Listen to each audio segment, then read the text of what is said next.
Okay, so for this lecture, I will be discussing the other topic, which is your biaxial bending.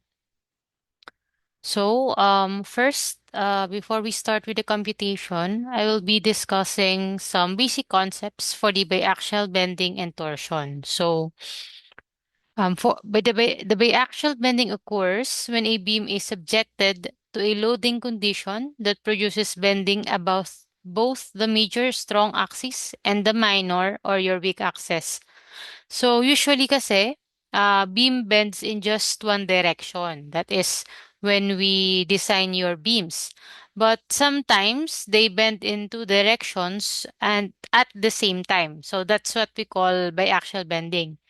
So, every cross section kasi has two directions. So, we have the strong axis or the axis that is harder to bend or more resistant siya.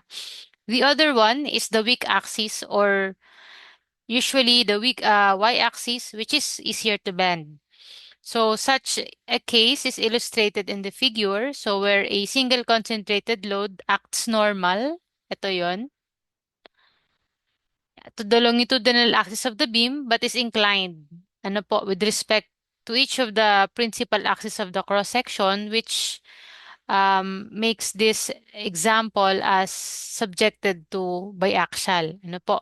So, for a simpler example, think of a ruler na lang ano. So, ang ruler natin, it has two sides. You have a flat side which is of course harder to bend if you will bend it at along that direction, yun yung strong axis.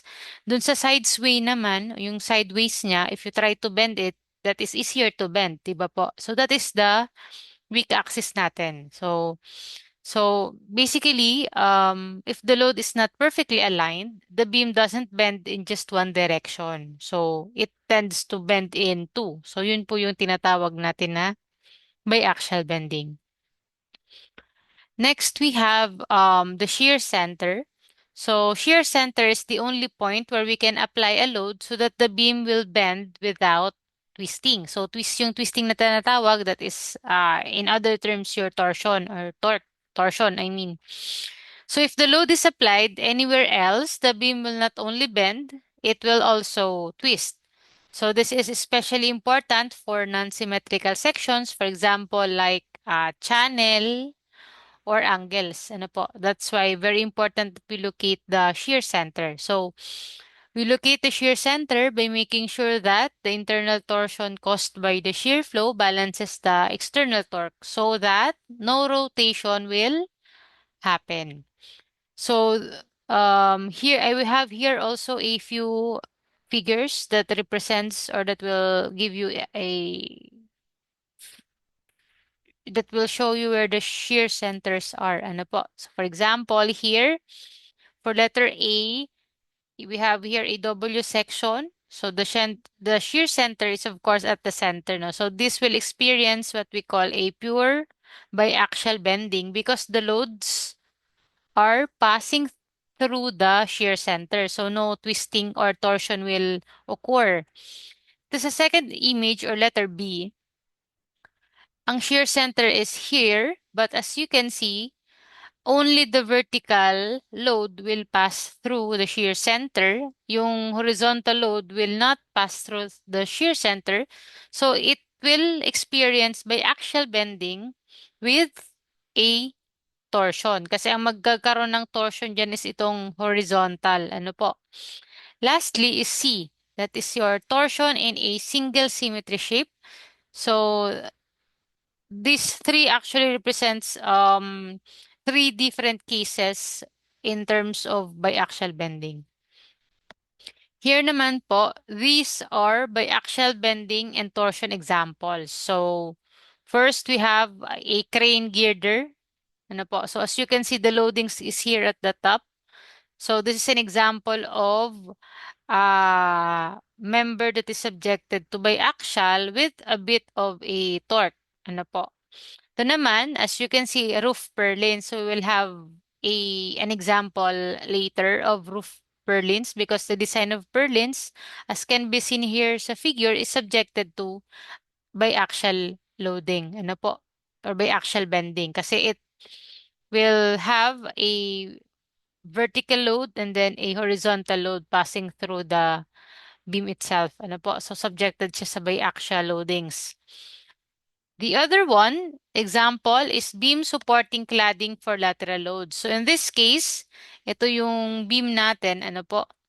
And then dito sa side, since may cladding siya, ano, it will also experience a lateral load in as a wind load. Ano po? So, yung wind load natin, no, that will act as the lateral load that will be subjected to this steel beam. Ano po? So, yan. So, we also have another failure in under your biaxial bending. We have what we call po your warping. So when torsion acts on a steel beam, we must also consider warping, especially for open sections like W section. So yung open sections po is yung W section or yung I-beam natin, C or yung C-channel, L or yung angle bar. By open meaning, hindi sila naka-close. So open sila. So warping means parts of the cross-section deform differently. So for example, dito sa W shape, yung flanges natin, nagmo-move siyang sidesway and hindi na sila parallel. Kung titingnan nyo tong dashed line image, this is the undeformed state. So nakaparallel yung ating system or symmetrical siya. But if there is a torsion present, the effect of that twisting effect will be the beam to experience warping. Ano po? Or the sections will no longer remain parallel. So for open sections, as I have mentioned, the resistance to torsion is just the sum of each plate element. So ibig sabihin, they are relatively weak in tension. Torsion, I mean.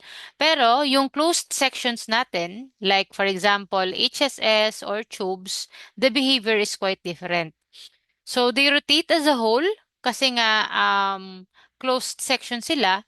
So they will remain almost plain. So yung warping natin is very minimal. So since sa closed section yung stresses are distributed evenly, closed sections have much more higher torsional resistance. That's why usually in design, if yung beam natin is will experience a higher torsion or the torsion it will experience is very significant, we usually prefer to use closed sections over open sections. Ano po? So, yung open sections, again, nagtitwist and warp siya. So, weak siya in torsion, yung mga ganyan. Pero yung closed sections natin, like HSS or tubes, they are very strong in torsion. So, it may experience twisting, but it will not warp as can be seen here sa figure. Ano po? So, I'll be discussing the three cases of biaxial bending of beams. So, we have case 1, case 2, and case 3. So, after discussing these three, I will also give examples for each of these three cases. Ano po? So, the first one we have, case 1, the load passes through the shear center or no twisting. Ibig sabihin, the load passes directly through the shear center. So when this happens, the the beam bends but it does not twist. Ibig sabihin, pure bending siya. So ito yung pinaka-ideal case if we want pure bending lang.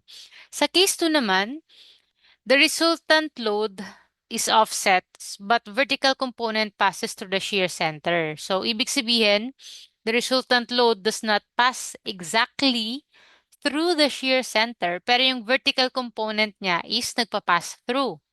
So in this case, the behavior is much more, I say, complex. So they may still be some effect from the other load components, but the vertical part itself does not cause twisting about the section. Ano po? Yung case 3 naman, the load does not pass through the shear center. So ito, hindi talaga siya dadaan sa shear center. Ano po? So, difference nung case 2 and case 3, yung case 2, isa sa component dadaan sa shear center. Yung case 3 natin, yung load itself talaga, walang dadaan sa pass sa shear center. So, definitely, a torsion will occur. So yung main idea natin is very simple. So if the load passes through the shear center, walang twisting. If it misses the shear center, then twisting can occur. So the position of the load relative to the shear center determines whether the beam will twist or not.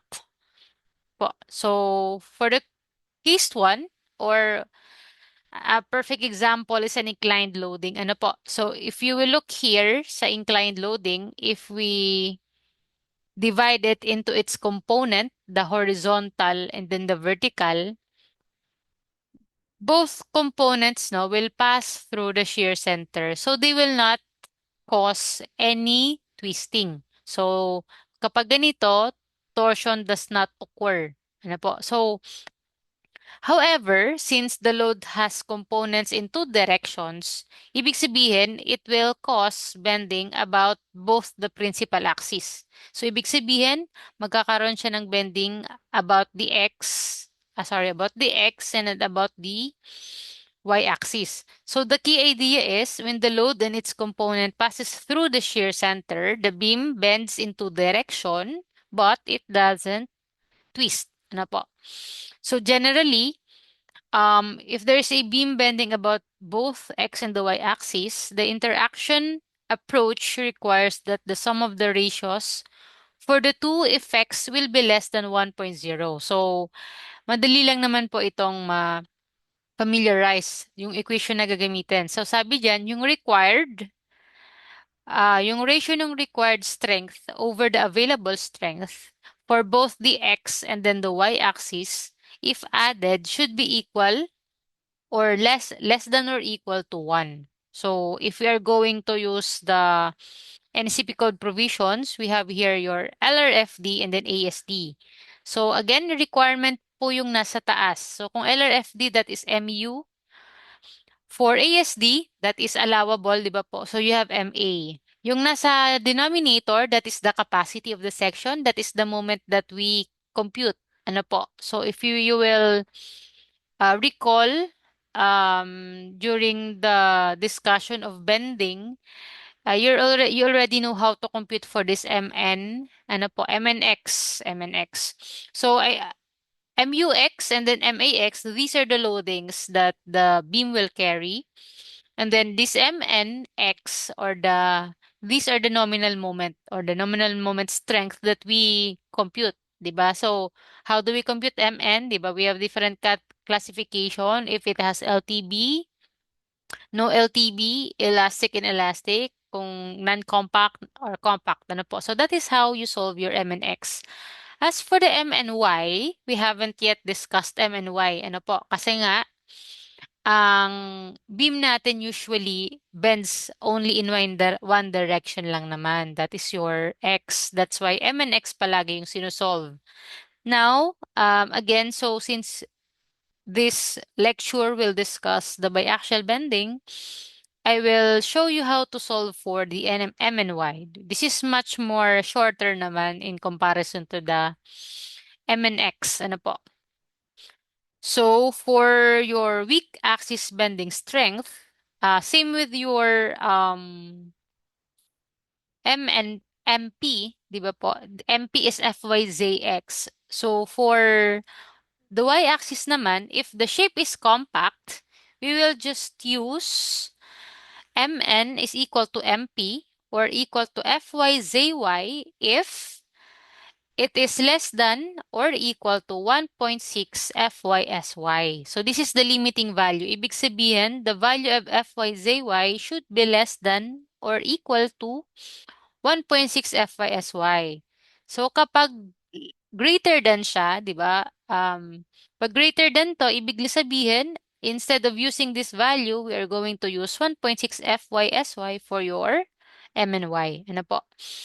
Now, this is for compact section. For non-compact, again, you're already familiar with this equation. This is um, almost the same formula that we used for non-compact bending along the strong axis. The only difference is that instead of SX, we will be using SY. Ano po?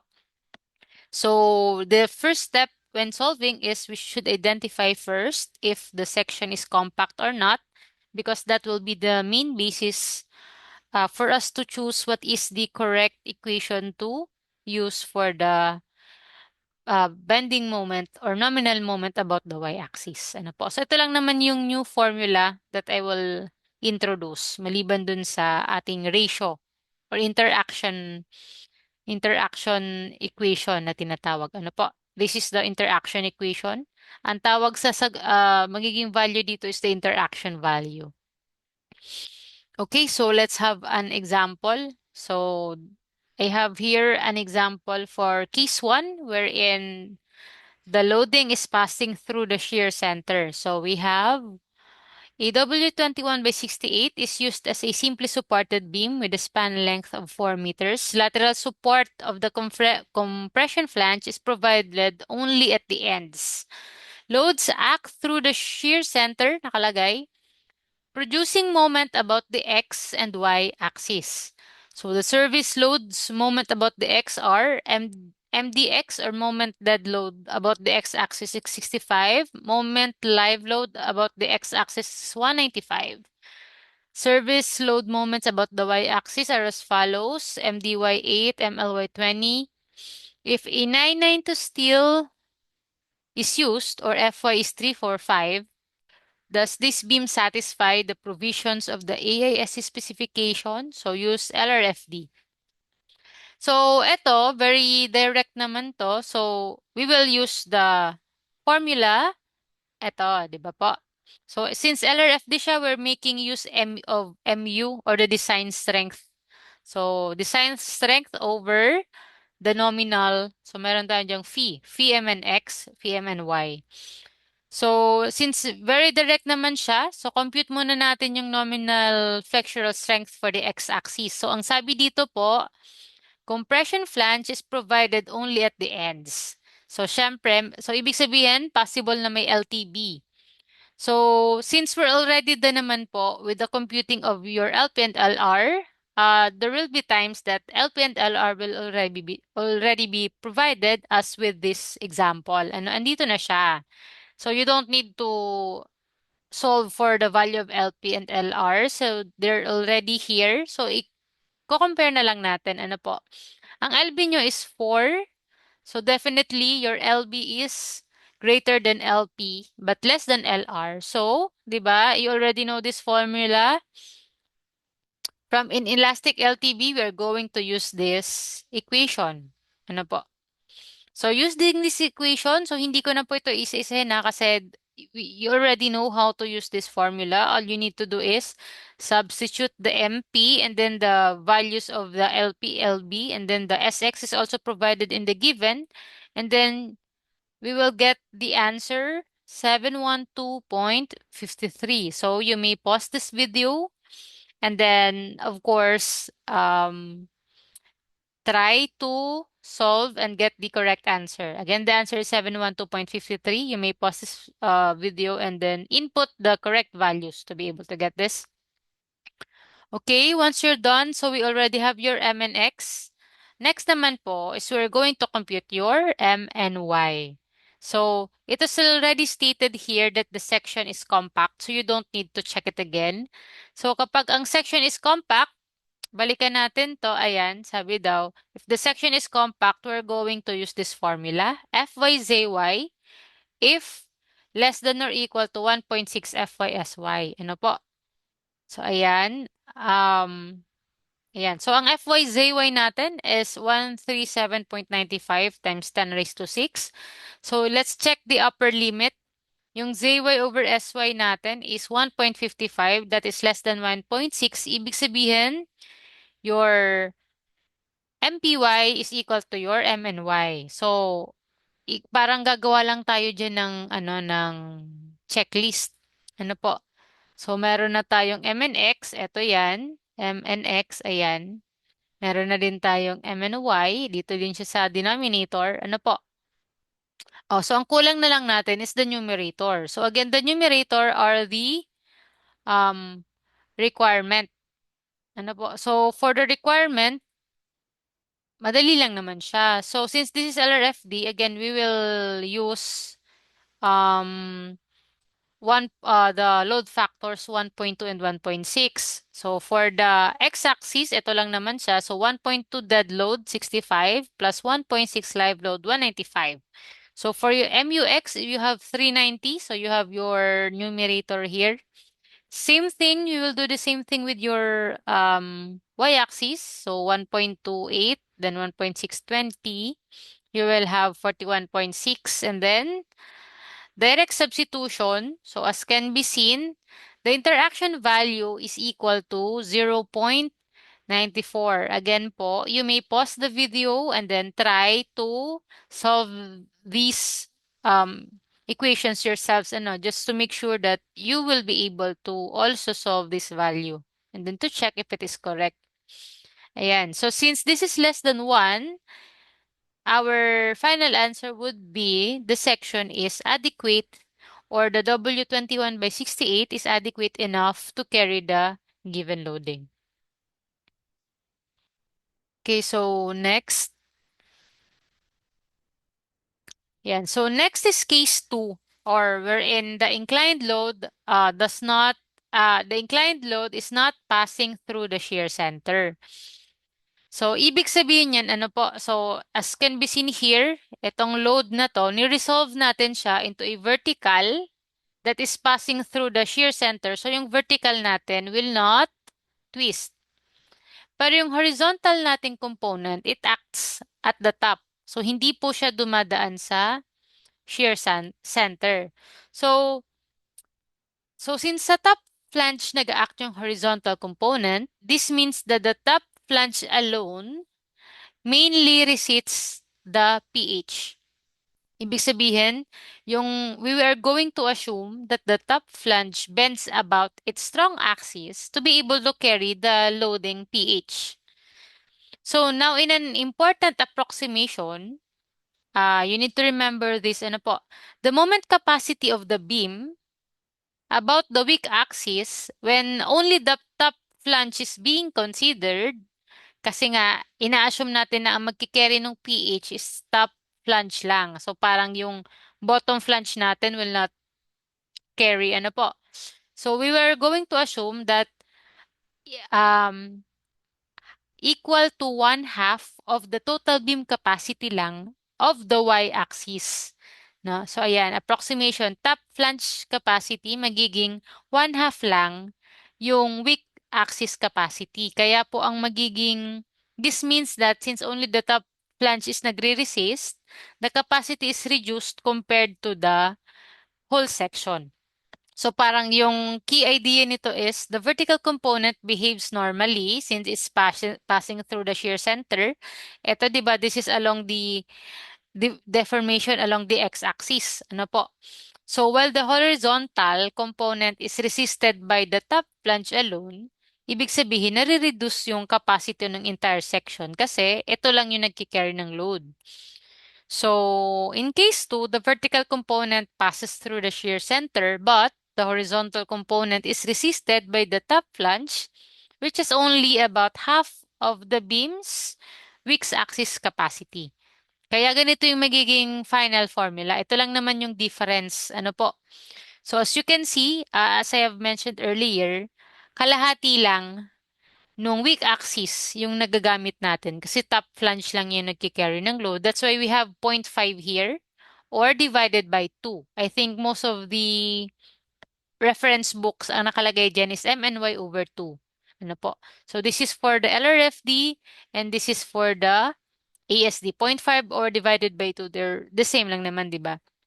So yun po. So ibig sabihin, kapag yung loading nyo acts at the top of the flange or only the vertical load is passing through the shear center, this will be the formula that we will use. Ano po? So that's the difference with the case 1. Okay, so we'll have another example. Yan. So here's an example for case 2. So yan, we have here a figure. Determine whether the beam shown is adequate for combined bending loads. Ano po? The floor-to-floor height is 3.65. So, ibig sabihin from this point, no, this point to this point, yung height ng building is 3.65. Yung haba ng beam ko, ito, kung gagawin nyo yung cross-section, that is 4.6 meters and is unbraced for this length on both the X and Y axes. The load shows are service loads, so use the LRFD method. So in this case, yung dead load na and live load natin is passing through the shear center. So bakit siya magiging case 2? Kasi we have a wind load. Yung wind load natin is a lateral load. Ano po? And then, so this will act as your lateral load. Ano po? Yung wind load natin. So, ang gagawin natin, based on NECP LRFD code load combination, if you have to consider the wind load, this will be our load combination. You have 1.2 dead load plus 1 wind load plus 0.5 live load. So, since naka-kilopascal pa siya, 1.15 kilopascal, ang kilopascal po is kilonewton per meter square. So, ang gagawin lang naman is we only need to convert it into kilonewton per meter. So, mumultiply lang natin siya ng tributary width. Ano ba ang tributary width ng wind load? Siyempre, kung dito siya nakalagay, ang magiging tributary width niya is the tributary height, which is the 3.65. So, syempre, 1.15 kilonewton per meter squared, multiply mo ng height na 3.65 meter. So, you will have a load of 4.1976 kilonewton per meter. So, yan yung load, ano po? So, yan. So, i-assume natin na nandito or wala po sa gitna. No? Andito siya, ayan, no, yung may arrow. Nandito sa bottom yung wind load. So, always remember that if you have a member that is simply supported in this case kasi parang end-to-end lang yung support, ang maximum moment niya, 'di ba, is WL squared over 8 kasi we have a uniform load lang naman. So, we're going to use um to get the moment later. Ito, kasi ito yung formula ang gagamitin natin, 'di ba? Since wala sa shear center yung ating lateral load, ito nasa shear center siya pero yung lateral load wala. So we were going to use this equation. So for the uniform load along the X, ano po, we have 1.2 dead load plus 0.5 live load. Ito yung same direction sila. So 1.2 times 8.25 plus 0.5 times 25.5, 34.65 kilonewton per meter. Again, substituting it with the maximum moment for a uniformly distributed load in a simply supported beam, you have 91.649 kilonewton per meter. So that we now have a numerator for this equation. For the denominator, yung phi, m, and x, as can be seen, it's already given sa problem po. Ayun na, nandiyan na siya. Binigay na siya, so i-copy nyo na lang. Ano na lang wala natin? MUY na lang. Yung MUY. Tapos, M and Y. Ano po? We already have the MUX, check. M and X, checks. For the MUY, we just need to get the load factor or factored load in terms of the wind load. So, nagkataon yung load factor natin for wind load is 1. So, yung 4.1976, minultiply lang natin siya sa 1. Same thing that we did here. Minultiply natin sa load factor yung ating service loads. So, yung wind load natin will remain the same. And then get the maximum moment by using WL squared over 8. Again, this is along the y-axis direction. So, you will have 10.943. So, meron na tayong numerator. Now, for the M and Y, again, it is stated here that the section is compact. So, pag compact siya, we're going to check. Sorry. We're going to check. Ayan, sorry. Ayan. So, kinapi ko na lang po yung MUX and then MUY. And then this is the M and X. So, bali, ang kulang na lang is M and Y. So yun, using this formula, just substitute the value of Fy and Zy from the given. It should be less than or equal to 1.6 FY/SY. So as can be seen here, yung FY/ZY natin is less than the 1.6 FY/SY. Therefore, we will use 60.03. So to get the phi m and y, we are just going to multiply it with our phi, that is 0.9 or yung resistance factor nating 0.9. So yung phi m and y natin is 54.027. Now, as you can see, we all have the four values MUX, MUY, phi m and x, phi m and y. So direct substitution for our interaction equation. So as you can see, we have 0.917. Therefore, the section is adequate. Ano po? Again, you may rewatch this again ano po, and then try to solve these values on your own. You may pause the video and then again, the best way to study this ano po is yung sasabayan nyo siya. Ano yung pag-solve. Ano po. Okay, so that is for case 2. Now for the case 3, we now have the vertical load eccentric to the shear center. So, in case 3, the vertical load is eccentric. Ibig sabihin, it does not pass through the shear center. Tingnan niyo yung load P in this figure. Ano po? Hindi siya dumadaan sa gitna. So, therefore, para ma-analyze siya, we will resolve the eccentric vertical load into two parts. So, ginawa natin siyang P tapos moment or P tapos rotation. So, paano siya naging ganyan? Let me just get a pen. So, yan P, di ba po? Pag naglagay ako dito ng P, sorry, ang laki nung ano, tas P na ganyan, ayan, no? Pag parehas yan letter P, it's as if I added nothing kasi yung P and P makakancel. Ano po? Tapos, kung titingnan nyo, this P and P is creating a couple. Ano po? So, yung couple na yan will be this PE. Ano po? And then, ang magre-remain dyan is yung natirang P. Ano po? So, this is equal to this one. Same with this one. PE over HO. Ano po? So, for a vertical load with eccentric to the shear, as can be seen, this is another interpretation. Ano po? Yung PE over HO is the same with this one. Tapos same din siya dito. So, ang mangyayari, yung load P natin, matatransfer siya sa gitna. No? Instead na nandito siya, matatransfer siya dito sa gitna kasi makakancel natin yung original. Tapos po, yung horizontal force natin, mag-act siya into opposite direction. So, mag-form siya ng couple. This couple creates a moment about the y-axis which is also called the flange bending moment. Ano po itong dalawa?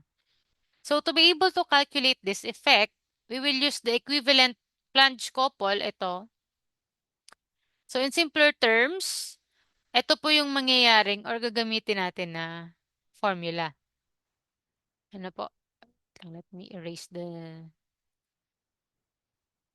Yan. So ang gagamitin natin na formula is itong PUF is equal to P H. Ano po? Ito yung gagamitin natin na formula wherein PUF is the equivalent flange force. PE is the moment, no? Eccentric load effect. And H is the distance between the flange forces. So ganito po yung pag-compute ng H. Ano po, 'di ba? So yung equivalent flange force is equal to the eccentric load effect or the moment over H. Ang H po is ito. So to be able to compute this one, ang gagawin nyo lang is get the depth, di ba? Depth is usually provided. And then subtract it with kalahating TF and kalahating TF. So therefore, your H is equal to D minus TF. Ano po? So, also, the moment about the y-axis can then be calculated once this flange force is determined. And then the interaction equation for case 2 is also used for case 1. So, same equation po yung gagamitin natin dun sa case 2 dito sa case 1. So, I have here some common torsion examples, no, so that you will have an idea kung saan ba nangyayari yung nagkakaroon tayo ng torsion. So, for example, this is a precast plank with an equal loading. So, bakit unequal yung loading? Kasi yung P2 natin is larger than P1. So, ibig sabihin, yung one side is nag-i-induce ng torsion. Ano po? Ito parang hollow blocks lang siya. Ano, ito ay parang solid. So, definitely, mas larger yung load dito sa P2. So, it will induce a torsion.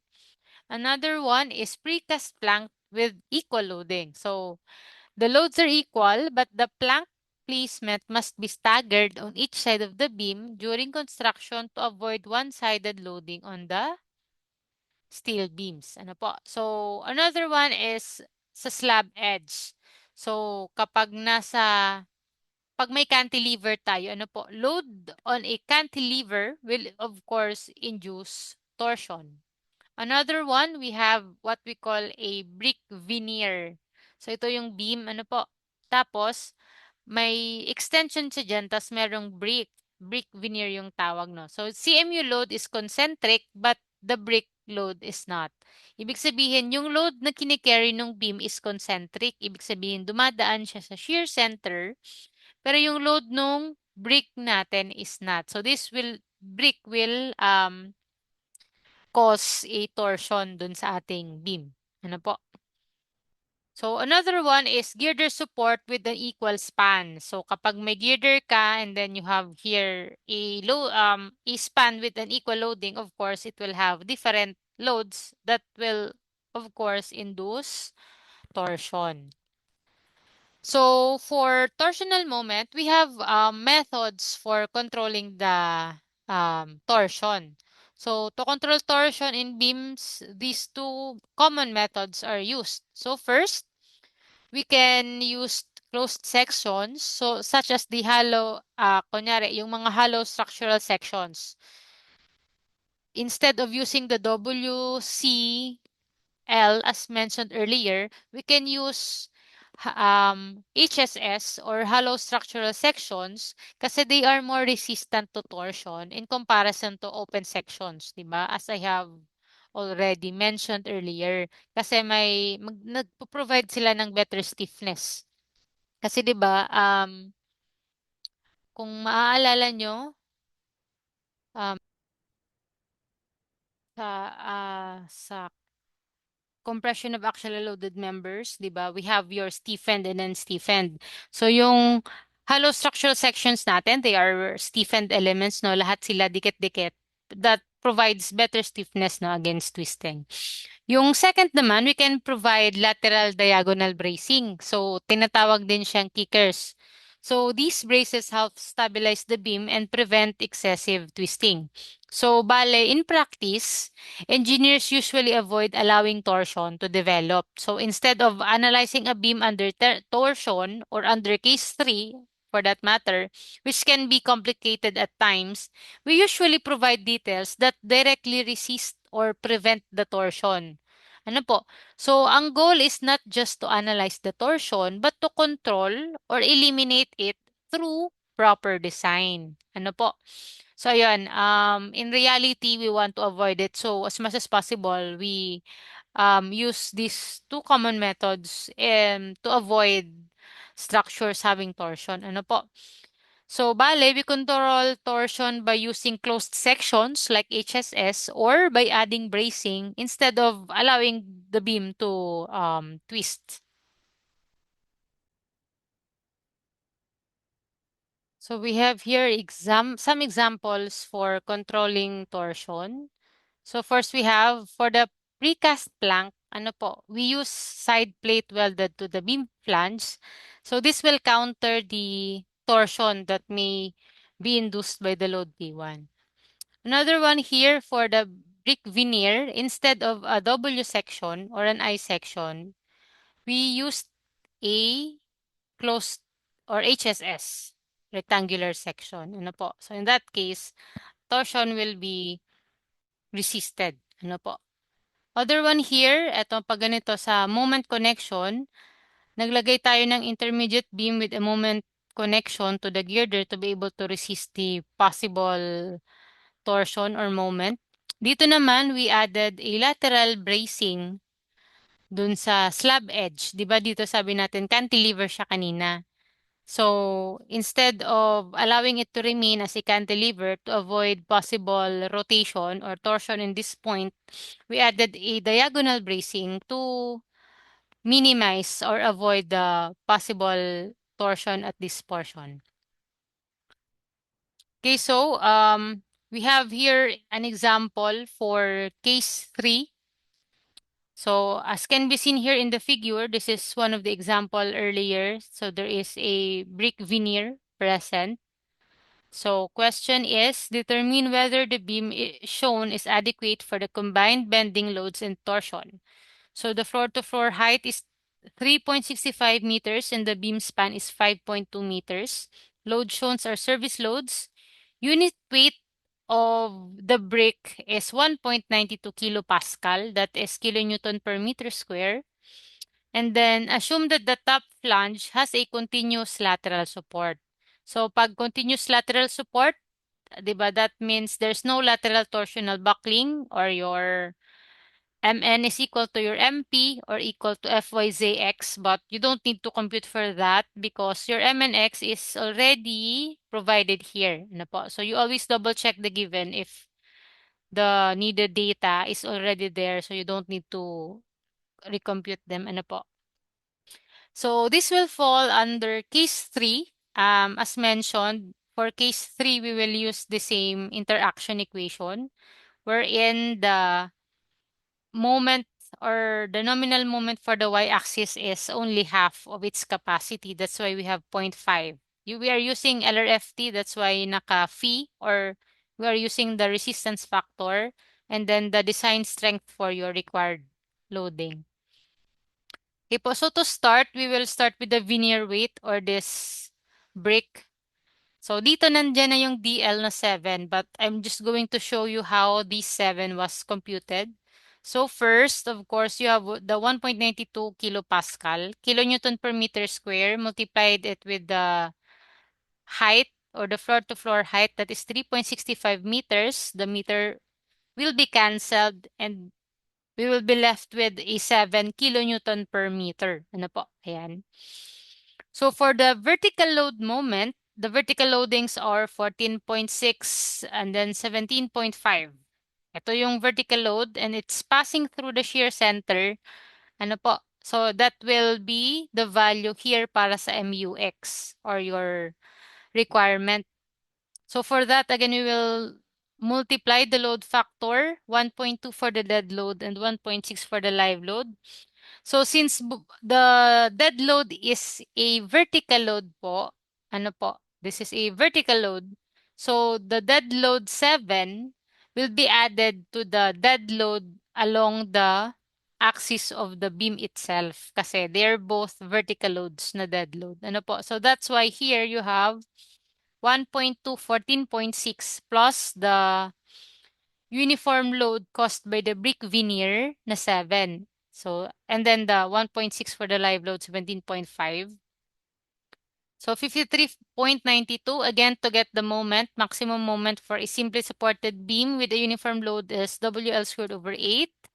That would give us 182.25 kilonewton meter. Ano po?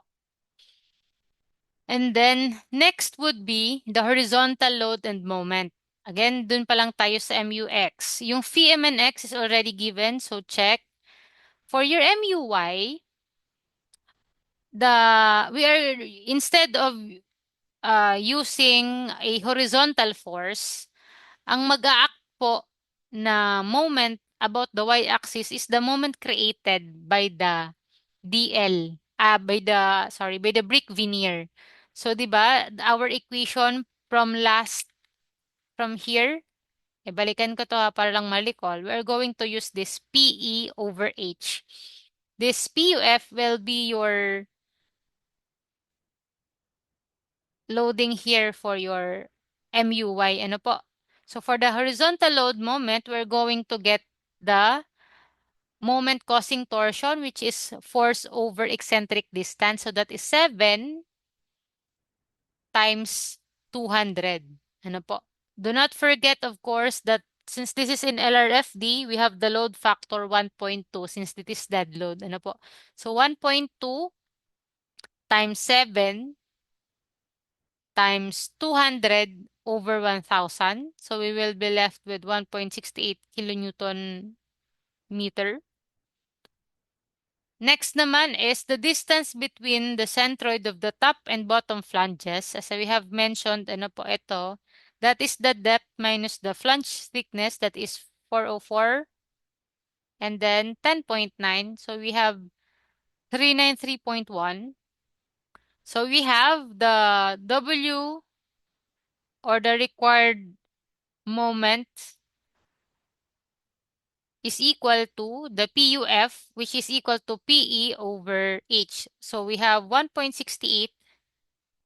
Etong na-solve natin dito, divided by the H, which is 393.1. So we will have 4.273 kilonewton meter. Ano po?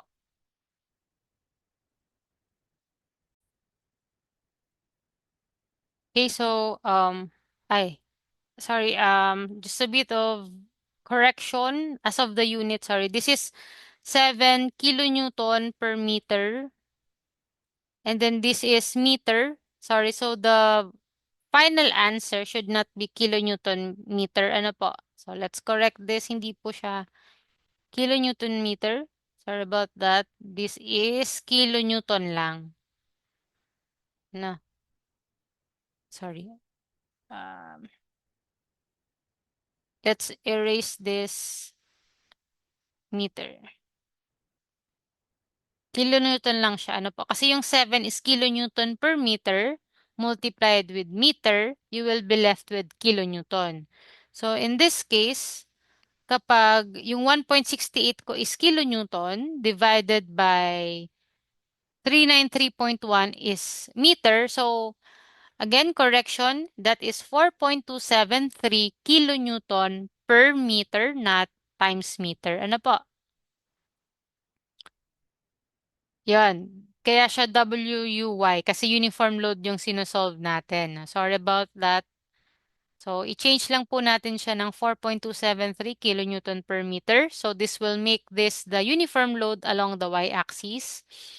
And then, of course, to be able to get the maximum moment about the y-axis using this uniform load, tapos you will have WUY L squared over 8, which in turn will be the 14.4 kilonewton meter. Ano po?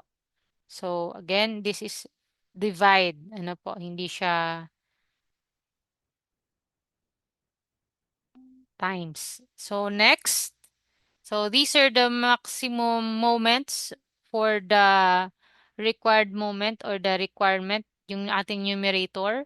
For the VMNX, again, it is already for provided. And then for your VMNY, same thing that we did earlier. So the section is compact. It is already stated here.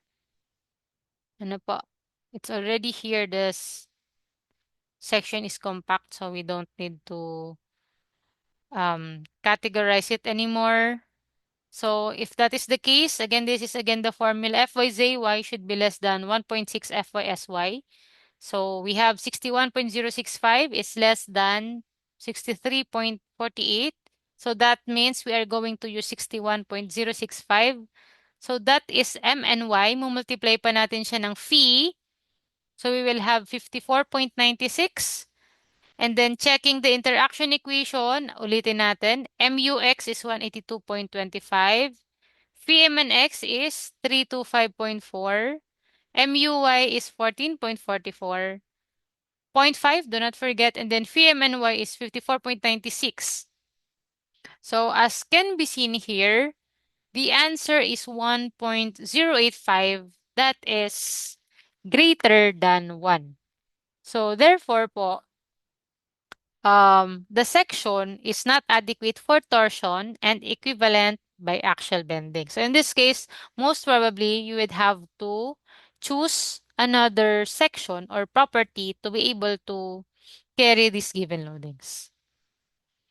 Okay, so I'll be dividing this into two parts. The second part will be the design of purlins. Ang design of purlins po natin can be under case 1 or case 2. So most of the time kasi, ang case 3 again is not usually um, done on site kasi as much as possible no we want to prevent case 3. So we try to use HSS or add bracing ano po. So we as much as possible we want to avoid having to use case 3 ano po.